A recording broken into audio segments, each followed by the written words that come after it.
வணக்கம் ஃப்ரெண்ட்ஸ். லட்சுமி அவர்கள் எழுதிய பூக்குழி, அத்தியாயம் 24.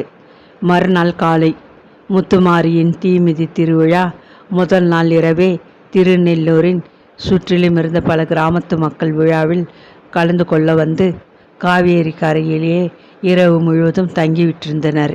விடிய முன்பே ஊர் மக்களும் அங்கே சேர்ந்து கொண்டதும் ஆற்றங்கரையிலே திரளான பெரிய கூட்டம். கோயில் நிர்வாகிகள் மாரியம்மன் கோயிலுக்கு முன்னிருந்த திறந்த வெளியில் வெட்டப்பட்டு தயாராக இருந்த குழிக்குள் இடிய முன்னரே கட்டைகளை போட்டு எரித்து தணலாக்கி குவித்து வைத்திருந்தனர். அதையொட்டி சதுர வடிவில் ஒரு முழு ஆழத்துக்கு அமைக்கப்பட்டிருந்த சிமெண்ட் பூசிய பால் குழியையும் கழுவி துடைத்து அதில் சிறிதளவு நீர் பரப்பி தயாராக வைத்திருந்தனர். முத்துமாரியின் உற்சவ விக்கிரகத்தை பக்தகர்கள் சுமந்து வந்து ஆற்றங்கரையின் அருகே இருந்த அரச மரத்து மேடை மீது வைத்து விட்டிருந்தனர்.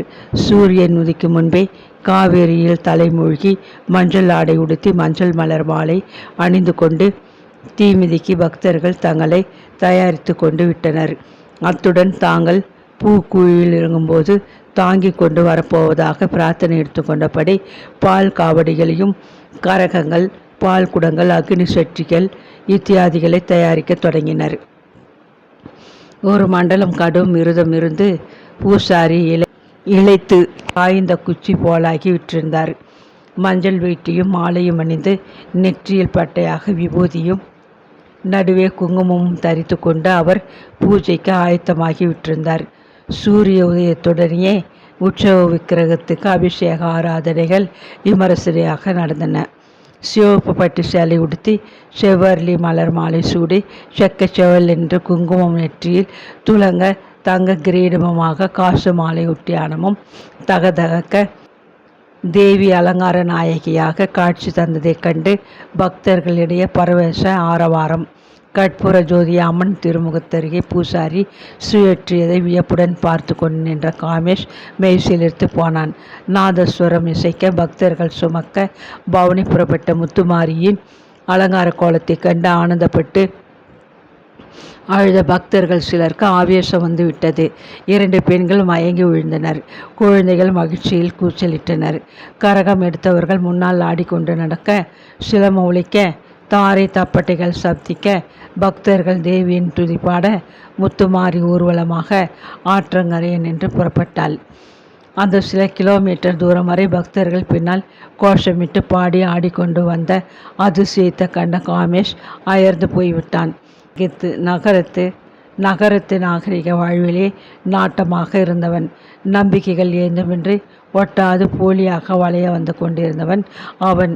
1000க்கு மேல் திரண்டு வந்திருந்த கிராமத்து மக்களின் முகத்திலே பரவி நின்ற பரவசத்தை வியப்போடு பார்த்தான். இத்தனை பேருக்குள்ளும் ஏதோ ஒரு நம்பிக்கை இருக்கவே தானே இங்கே கூடியிருக்கிறார்கள். பக்திக்கும் அன்புக்கும் அடிப்படையான உணர்வு தானே நம்பிக்கை.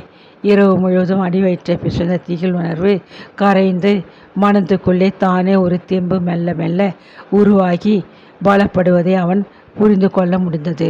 திரும்பி பார்த்தான். அவன் அண்ணி அகல்யா மஞ்சள் புடவியை இறுக்கமாக இடையில் தார்பாய்ச்சி உடுத்தி கொண்டிருந்தாள்.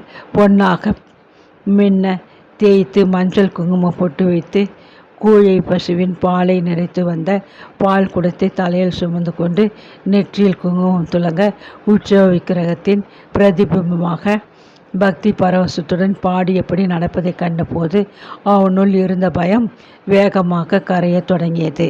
அண்ணி அக்கல்யாவும் தீக்குழியில் முதலாகத்தான் இறங்கப் போகிறாள். அவளுக்கு இருந்த துணிவும் நம்பிக்கையும் ஆண் பிள்ளையான அவனுக்கே இல்லாவிடில் அண்ணி சொன்னது போல் அவனது மனத்தை கவ்வி கொண்டிருந்த மாசு படிந்த எண்ணங்களை அம்பாளின் பூக்குழியில் பூசிங்கி பொடியாகி போகட்டும். தன்னுள் எண்ணிய மாத்திரம் அவனுக்கு திடீரென்று ஆவேசம் வந்ததை போன்ற தெம்பும் துணிவும் ஏற்படவே முத்துமாரிக்கு ஜே என்று கத்திக்கொண்டே பின்னால் நடந்தான். ஊர்வலம் கோயில் வாசலை நெருங்கி கொண்டிருந்த சமயம் ஆலயத்தின் நிர்வாகிகள் பரபரத்தனர். முன்னாடியே எரித்து கனலாக குவிந்து வைத்திருந்த நீர் போத்த நெருப்பை கிளறிவிட்டு குழி முழுவதும் பரத்திவிட்டனர். அன்னையின் அருளை வேண்டிக் கொண்டிருந்த பக்தர்கள் தங்கள் கையில் இருந்த செம்பிலும் வெண்கல தம்ளரிலும் பத்திரமாக நிறுத்து கொண்டு வந்த பசுபாலை பால் குழியிலே ஊற்றி நிரப்பத் தொடங்கினர்.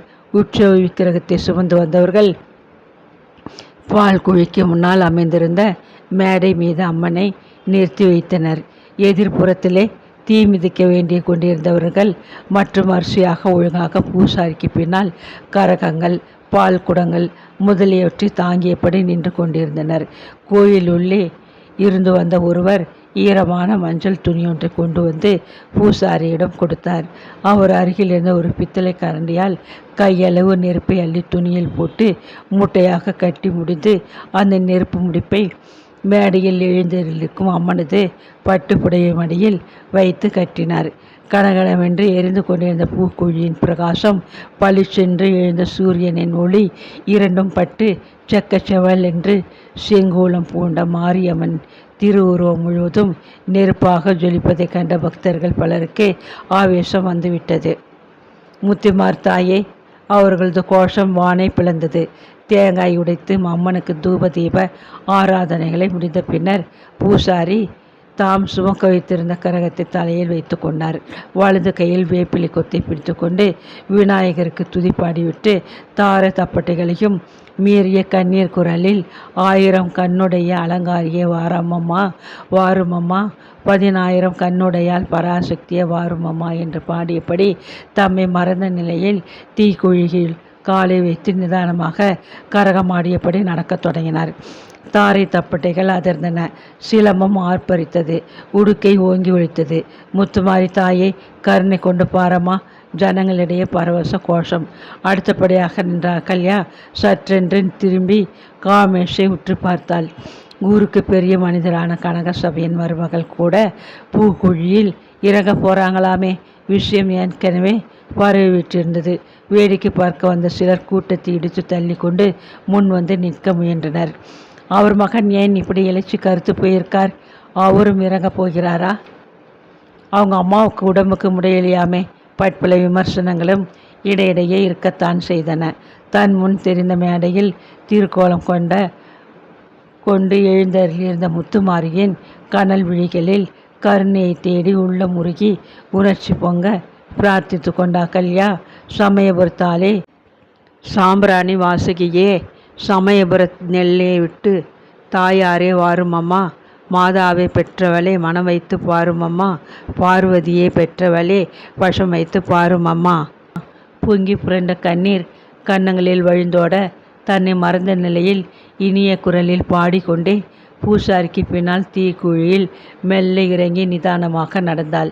முத்துமாரி தாயே அம்மா, உன் மகிமையே மகிமை. கோஷமிட்ட பக்தர்கள் மகிழ்ச்சியுடன் பார்த்து கொண்டிருக்கையில் பூவிழர்கள் மீது நடப்பது போன்று மெல்ல நடந்து சென்றாள். அந்த அதிசயத்தை கண்டு அயர்ந்து போன காமேஷ் அவனையும் அறியாதொரு வேகத்திலே கைகளை சிறமேல் கூப்பிக்கொண்டு கண்கள் பணிக்க நெஞ்சை உணர்வுகள் அடைக்க, தாயே உன் பாதம் சரணம் அம்மா என்று கத்திக்கொண்டு பூக்குழியில் இறங்கி பின்னால் நடந்து வெளியே வந்தான். என்ன அதிசயம்! தீ அவன் பாதங்களை சுடவே இல்லையே.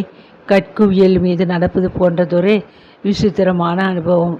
அவனுக்கா இப்படி ஒரு அற்புதம் நிகழ்ந்து விட்டிருக்கிறது. முதலில் வெளிவந்த பூசாரி எதிரிருந்த பால் குழியில் இறங்கி காலை நனைத்து கொண்டு வெளிப்பட்டார். எல்லோரும் அவரை பின்பற்றினர். பின்னர் மேடையை சுற்றிலும் அவரவர்கள் சுமந்து வந்த காவடிகள், பால் குடங்கள், கரகங்கள் அனைத்தும் இறக்கி வைக்கப்பட்டன. பூசாரி மறுபடியும் தேங்காய் உடைத்து அம்மனுக்கு தூப தீபம் காட்டி வழிபட்டார். பின்னர் பக்தர்கள் சுமந்து வந்த பால் கொடுத்து பாலையெல்லாம் ஒரு பெரிய அண்டாவில் ஊற்றி ஆட்கள் கோயிலுக்குள் எடுத்து சென்றனர். அந்த பாலை கொண்டு உள்ளே எழுந்தருளிருந்த தேவியின் திருவுருவத்துக்கு குளிர குளிர அபிஷேகம் நடந்தது. அதற்கு பின்னர் அம்மனுக்கு மஞ்சள் புடவையும் அணிவித்து செவந்த மாலை சூட்டி அலங்கரித்து பூசாரி தீபார்த்தனை செய்து முடித்தார். ஊர் உபயமாக தயாரிக்கப்பட்டிருந்த உணவு வகைகள் பக்தர்களுக்கு பிரசாதமாக வழங்கப்பட்டன. நேரம் நடுப்பகலை தாண்டிவிட்டது. பூரணியின் துணியில் விட்டு வைத்திருந்த மாமியாரின் நினைப்பு வருவே அகல்யா வீட்டுக்கு கிளம்பினாள். அதற்குள் ஆறிவிட்டிருந்த பூக்குழியிலிருந்து ஒரு பிடி சாம்பலை அள்ளி தன் முன்றாணியில் பத்திரமாக முடிந்து கொண்டு வெளியே வந்தாள்.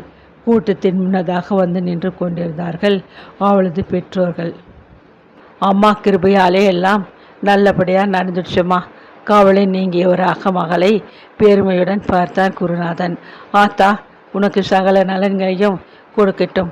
அம்மா அகல்யா பூ மேலே நடக்கிறா போல பொறுமையாக நடந்து வச்சுட்டியே கண்ணே. பெற்றவள் மகளை பூரிப்புடன் அணைத்து கொண்டாள்.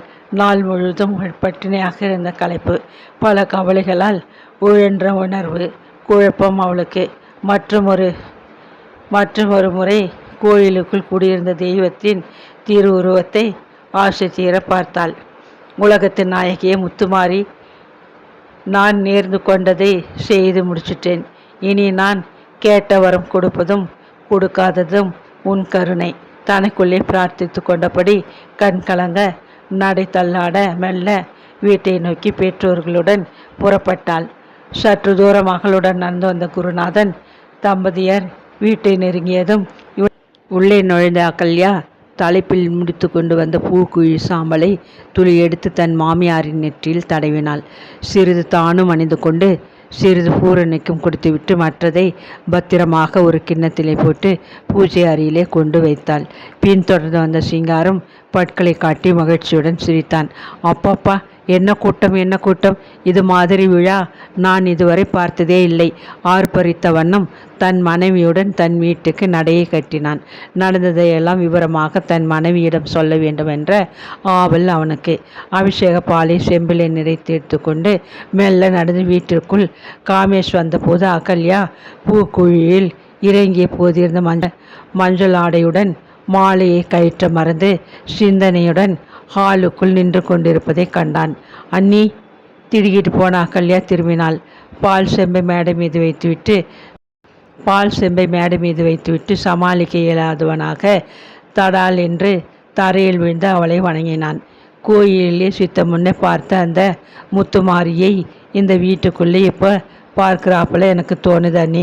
அறிவு கெட்டுத்தனமாக உங்ககிட்ட நடந்து கொண்டதை மறந்து மன்னிச்சிடுங்க. சுபாவத்திலே நான் அவ்வளோ கெட்டவன் இல்லை. சூழ்நிலை காரணமாக ஏற்பட்ட வக்கர புத்தி என்னை இப்படி எல்லாமே செய்துடுச்சு. அவனது குரல் தழுத்தது. எழுந்திரே, ஆண் பிள்ளையா அழகா துணிவா இருந்துக்க தெரிஞ்சுக்கோ. அண்ணி, நீங்கள் கொடுத்த தெம்பிலை பூக்குழியிலே இறங்கி புனிதமாயிட்டேன். இனி என் வேலை முடிஞ்சது. நான் இன்னைக்கே கிளம்பி அவன் முடிக்கவில்லை. நீ இங்கே இருந்து இப்போ திடீர்னு கிளம்பி போக முடியாது. உனக்கு இன்னொரு பெரிய வேலை இருக்கு. திகைப்புற்று அவன் எழுந்து நின்றான். போய் முதலே துணியை மாற்றிக்கோ. ஏதாவது சட்டுன்னு சாப்பிடு. சிங்காரத்தை விட்டு உடனடியாக டாக்டரை கையோடு அழைச்சி வர சொல். அவர் வந்தும் பயன் கிடையாது. என்ன சொல்கிறீங்க அண்ணி?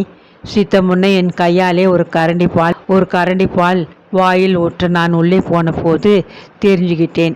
என் மாமியார் இறந்து சில நிமிஷங்கள் ஆகிவிட்டிருக்கும் போல தெரிஞ்சது. இறந்துட்டாங்களா?